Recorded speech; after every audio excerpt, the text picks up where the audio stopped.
بسم اللہ الرحمن الرحیم۔ کلام امیر المومنین کے جس حصے کو پڑھا جائے محسوس یہ ہوتا ہے کہ اس سے بھی بہتر ہے، اور اگلے حصے کو پڑھا جائے تو انسان یہ سوچتا ہے کہ اس سے بہتر ہے، اور سارے نہج البلاغہ کو پڑھتا جائے تو پھر مشکل ہو جاتا ہے کہ طے کرے کہ کون سا خوبصورت جملہ ہے۔ آج ہم نہج البلاغہ کے دوسرے خطبے کے چند جملات آپ کی خدمت میں عرض کرنا چاہتے ہیں۔ گزشتہ سیشن میں ہم نے نہج البلاغہ کے پہلے خطبے کا خلاصہ پیش کیا کہ پہلے خطبے میں جناب امیر المومنین نے کیا ارشاد فرمایا، کیا بیان کیا۔ دوسرا خطبہ جو صفین کی جنگ سے پلٹتے ہوئے جناب امیر المومنین نے ارشاد فرمایا، اس کو 4 حصوں میں تقسیم کیا جا سکتا ہے۔ پہلا حصہ اس کا جناب امیر المومنین نے توحید پروردگار بیان کی۔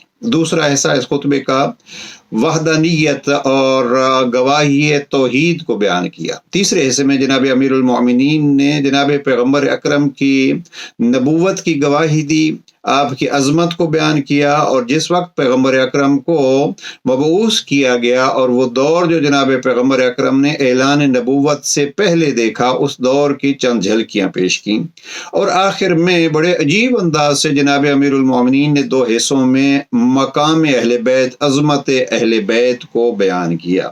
اب ایک ایک جملہ میں پہلے 4-5 جملے آپ کی خدمت میں حمد پروردگار کے نقل کرتا ہوں۔ جناب امیر المومنین نے جس انداز سے اللہ سبحانہ وتعالیٰ کی تعریف کی، دیکھیے شروع سے یہ جملہ ہے، احمدہ استتماما لنعمتہ، میں اس اللہ کی حمد و ثنا کرتا ہوں، اور ساتھ وجہ بتلائی میں کیوں حمد و ثنا کر رہا ہوں، اس کی نعمتوں کی تکمیل چاہنے کے لیے۔ اب ہم تفصیل میں نہیں جانا چاہتے، ورنہ اگر آپ اس جملے کو دیکھیں کہ اگر اللہ کی نعمتوں کا اتمام چاہیے، کمال چاہیے، تو اس کا ایک طریقہ یہ ہے کہ آپ پروردگار کی حمد کرتے رہیں۔ آپ کے پاس اگر کچھ بھی نہیں ہے تو بھی حمد کیجئے، وہ آپ کو بہت کچھ دے گا، اور اگر اس نے کچھ دیا ہے تو آپ اس کی حمد کرتے رہیے، وہ اس کچھ کو تمام کرے گا۔ وَاسْتِسْلَامًا لِعِزَّتِهِ، اس کی عزت و جلال کے آگے سر جھکانے کے لیے حمد کر رہا ہوں، اس کی معصیت سے حفاظت حاصل کرنے کے لیے حمد کر رہا ہوں، اس سے مدد مانگتا ہوں، اس کی کفایت و دستگیری کا محتاج ہونے کی وجہ سے، جسے وہ ہدایت کرے وہ گمراہ نہیں ہوتا، جسے وہ دشمن رکھے اسے کوئی ٹھکانہ نہیں ملتا، جس کا وہ کفیل ہو وہ کسی کا محتاج نہیں رہتا۔ یہ حمد اور طلب امداد وہ ہے جس کا ہر وزن میں آنے والی چیز سے پلہ بھاری ہے، اور ہر گنج گرام آیا سے بہتر و برتر ہے۔ یہ حمد کا انداز ہے امیر المومنین کا۔ کاش ہم علی سے ایک ہی چیز سیکھ لیں کہ ہمیں علی کے اللہ کی تعریف کیسے کرنی ہے۔ اب پھر جناب امام نے فرمایا، وَأَشْهَدُ أَن لَا إِلَهَ إِلَّا اللَّهُ، میں گواہی دیتا ہوں اس کی وحدانیت کی۔ پھر آگے فرمایا ایک تیسرا حصہ یہ ہے، وَأَشْهَدُ أَنَّ مُحَمَّدًا عَبْدُهُ وَرَسُولُهُ أَرْسَلَهُ بِالدِّينِ الْمَشْهُورِ وَالْعَلَمِ الْمَعْصُورِ وَالْكِتَابِ الْمَسْطُورِ وَالنُّورِ السَّاطِعِ۔ اب لکھی ہوئی کتاب بھیجی۔ اب ہم ایسے ایک ایک جملے کی اس خطبے کی وضاحت نہیں کر سکتے۔ اب اس کے بعد جناب امیر علیہ السلام نے ارشاد فرمایا، وَالنَّاسُ فِي فِتَنٍ، جناب پیغمبر اکرم کو جب بھیجا گیا تو حالات کیا تھے، یہاں کافی تفصیل سے حالات بیان کیے، اور آخر میں جناب امیر علیہ السلام نے جو چند جملے عظمت اہل بیت کے بیان کیے ہیں وہ آپ کے سامنے نقل کرتے ہیں، اور خطبہ تمام۔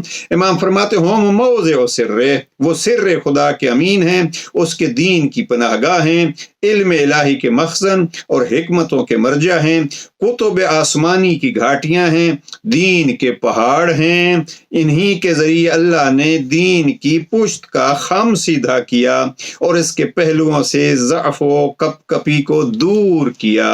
جناب شیخ محمد عبدہ، مصر کے بڑے مشہور مفتی، انہوں نے یہاں ایک جملہ لکھا ہے، وہ لکھتے ہیں کہ اسلام کے ضعف میں قوت اور اس کے خوف میں امن صرف اہل بیت کے وجود کا سرچشمہ ہے، ورنہ پہاڑ کے بغیر زمین نہیں رہ سکتی۔ تو ان پہاڑوں، چونکہ جناب امیر علیہ السلام نے فرمایا کہ یہ جبال دین ہے، تو وہ اس جملے کے تحت لکھتے ہیں کہ ورنہ پہاڑ کے بغیر زمین دین اپنی جگہ سے کھسک چکی ہوتی۔ اگر اہل بیت کا پہاڑ دین نہ ہوتا تو دین کی زمین کھسک چکی ہوتی۔ بڑے خوبصورت الفاظ ہیں شیخ محمد عبدہو کے۔ پھر چند جملے منافقین کے حوالے سے جناب امیل علیہ السلام نے فرمائے کہ انہوں نے فسق و فجور کی کاشت کی، غفلت و فریب کے پانی سے اسے سینچا اور اس سے ہلاکت کی جنس حاصل کی۔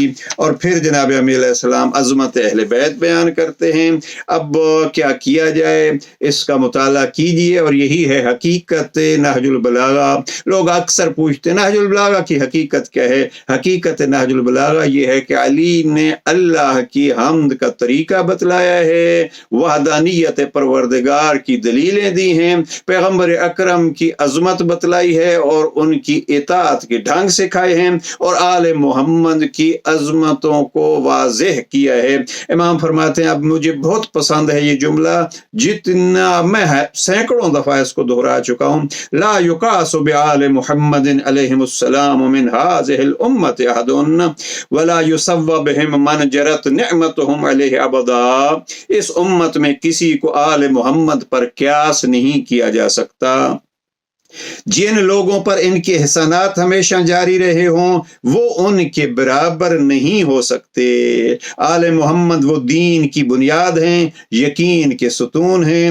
آگے بڑھ جانے والے کو ان کی طرف پلٹ کر آنا ہے اور پیچھے رہ جانے والے کو ان سے آ کر ملنا ہے۔ حق کے ولایت کی خصوصیات انہی کے لیے ہیں اور انہی کے بارے میں پیغمبر کی وصیت ہے، انہی کے لیے نبی کی وراثت ہے۔